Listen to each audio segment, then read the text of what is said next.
Good morning, everybody. Zirkzee to United latest update. Fabrizio Romano in the mix. We're having some sources coming in through from the side of Corey Di Bologna, giving United a very huge update and optimism that this deal is on the side of Manchester United. Denmark has gone ahead to be knocked out by Germany. Rasmus Hojlund has gone ahead to obviously put out a statement, and Luke Shaw is out of the game of England that they're going to be playing today into the mix. Welcome to the United Matters channel. How are you guys and where you're watching us from? I go by the names of Rock and David. Smash the like button, comment and share. If at all you're watching us for the very first time, endeavor to subscribe to this channel so as not to miss out on stories that we do upload in here on a daily. Rock and David is my name, and hope you people are really having the best of the best.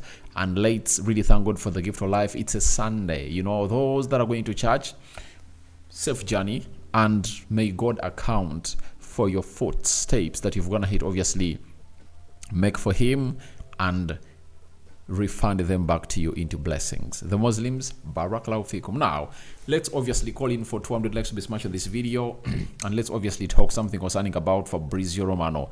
Romano has come out and told us that Man United have been informed about the 40 million euro release clause of Zirkzee, valid until mid-August. United discussing internally after talks with agents over salary and cost of the deal. AC Milan still there with contact agreed. Commissions are the stumbling block. So for Man United, they've gone ahead to hold talks with the agent over the salary and costs, and they've gone ahead to tell United that this is when the deal is going to obviously be ending. And United has gone ahead to obviously lead the rest to sign Zirkzee, and they've gone ahead to take over AC Milan. Zirkzee's future will be resolved shortly, and I told you that people talking about the Euros, that's what Zirkzee is waiting to obviously come out and really make a decision when he's going to be playing next season, are really wide off the mark, because even Napoli came out and told him that please, you should make a decision before the 1st of July, and today is 30th, meaning that we anticipate that Zirkzee would have gone ahead to make a decision on where he's going to be playing next season by now, because he's not one of those busy players into the Euros, and the only way he can get busy is when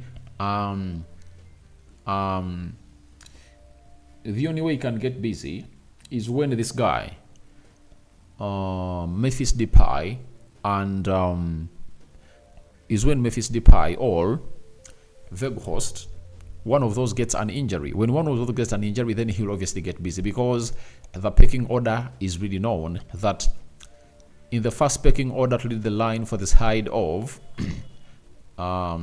Netherlands, it's all about Memphis Depay. Then second in command, obviously, Wout Weghorst. Third in command is Zirkzee. And I think these are some of the reasons as to why his agent Kia wants him to come to Manchester United to command that number 9 spot at the side of Netherlands. And I tell you what, there is a very huge factor that has gone ahead to put United into the race that most people are really underlooking. In the history of the Dutch, in the past 20 years, they haven't gone ahead to get a goal scorer like Ruud van Nistelrooy. That's known. And Man United have gone ahead, obviously, bringing Ruud van Nistelrooy as the assistant. Not the assistant, but he's going to be part of the coaching staff for the club of Manchester United. And that's really what we call a boost of Zirkzee coming into the club of Manchester United, because after Eriksen has gone ahead to convince Zirkzee, then Ruud van Nistelrooy will tell him, please, I've played at this club before. I've done shirt number 10 at this club. I went ahead to score very many goals in a very limited number of games. And I'm here to train you, to make you the best number 9 in the world. You get?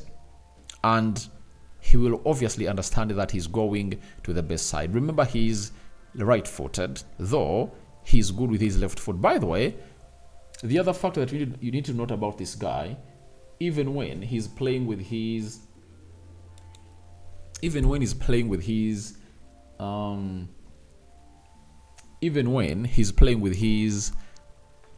left foot, you might think that he's really left-footed, so he is really comfortable with the ball on both feet. That is the man known as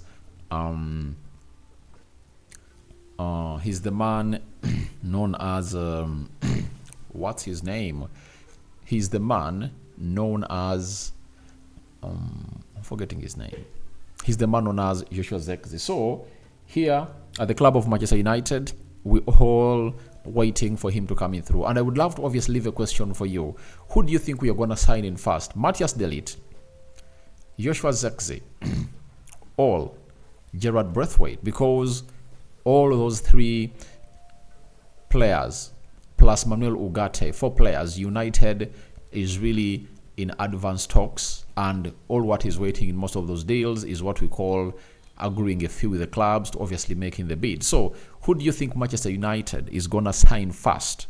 Because even for Gerard Braithwaite, there is a Ruud van Nistelrooy factor. Gerard Braithwaite, while playing at PSV, he was managed by Ruud van Nistelrooy, and it looks like they are getting in a manager who knows Gerard Braithwaite well and how United can use him to obviously become one of the best defenders in the world. So United is leading the race. AC Milan doesn't want to pay that £12.5 million, and Man United got a reduction from the side of Kia, the agent of Zirkzee. That obviously shows you that it really speaks volumes onto what is really going to be like onto this guy. So wait and see how things pan out. We are leading the race. We are in the pole position, and it's obviously the Zirkzee day, because a decision has to be made today, as the deadline was set by Bologna, because they want to get in that money and obviously get in a replacement for Zirkzee. So they want to know where he is really going to be playing at next season. Now, after that, let's obviously jet a little bit into the side of Denmark. Denmark was beaten by 2-0 by Germany. Rasmus Hojlund played 80 minutes and was taken off with 10 minutes to go in the Signal Iduna Park. After the loss, he took to his Instagram and said, "To be honest, I didn't really know what to expect from my first Euros. Supporting Denmark during a tournament was always one of the highlights. As a Den, playing for Denmark was indescribable. I was so eager and wanted to badly to make our country proud." That's what he said. He added on in conclusion and said, "Hey, to be honest, I didn't really know what to expect from my first Euros. Supporting Denmark during a tournament was always on the highlights. As a Den, playing for Denmark I was so eager, I wanted so badly to make it our country proud." So, but it never really went ahead to obviously go that way, and it really resulted into them really losing the beautiful game of football. There is something else he added on. So he said, I texted one of my friends that I felt a bit guilty. It's a weird sentimental mix because there is also pride. Obviously, we wanted to bring the cup home, but the thing that will always bring me pride, both as a footballer and a Den, is obviously putting my body on the line for the national team. So I know it really hurts, but for me as a United fan, I see it as a blessing in disguise. Why?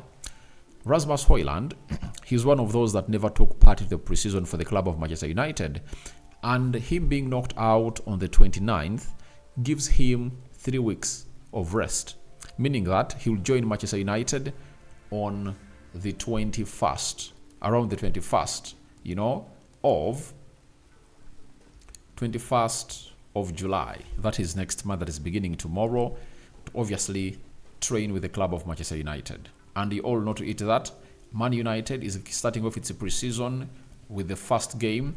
Sorry, we are kickstarting our preseason on the 8th of July.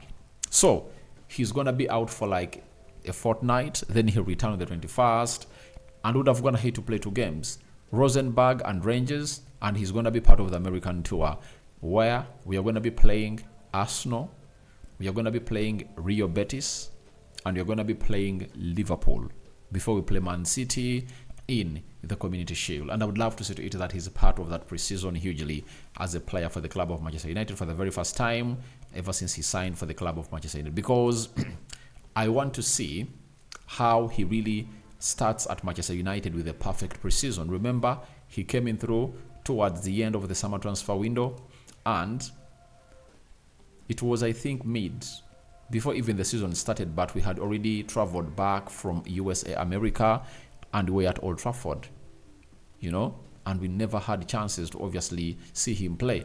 So that's why it took him a long time to get in sync with the team. But I believe the chemistry is really huge right now at the club of Manchester United. So we wait and see how things pan out. And this is Rock and David. So for Eriksen, I think now moving him on is really going to be on the cards. He's not an injured player, and Manchester United will look to move him to a team that is going to be giving us the money that we want. So I think it's a blessing in disguise for the fans of Manchester United. Let Hojlund go ahead and rest, such that really gets in a very huge start of a season at Manchester United. Now, today England is playing Slovakia, and Luke Shaw is not going to start. Gareth Southgate said Luke wouldn't be available to start today, but we will have a chat with the medical team, see whether he can play a part or whether he could do with a little bit of more training first. So that's what we've been told by the man himself, known as Gareth Southgate. So I all knew to it that. However, much Ten Hag said that he's going to start playing in the knockout stages. You just don't throw him there like that. He hasn't been playing competitive football for like 3 months, meaning that they'll just bring him on to play like 15-30 minutes. Then later, he will start in the quarterfinals if England knock out Slovakia. So all I want to say to it is that he's not being hurried in, but let him use the remaining 4 games. Round of 16, quarterfinal, semi-final, and the final. And that is it if at all they make it to the final as the side of England. So your thoughts to Joshua Zirkzee to United update. United leading the race, and we've got to hit to overtake AC Milan, and Man United is really optimistic that they're really going to get this deal done and dusted for £34 million in the mix. What do you make about it? And Rasmus Hojlund's statement he put out after Denmark was knocked out of the Euros. And lastly, what are your thoughts about Luke Shaw? Obviously not starting today against Slovakia, but he might have a chance to come in through and really do the needful into the mix. So Rock and David is my name. I sign out for now. See you later, and I cover you all in the precious blood of Jesus Christ, and may the living to God bless you abundantly.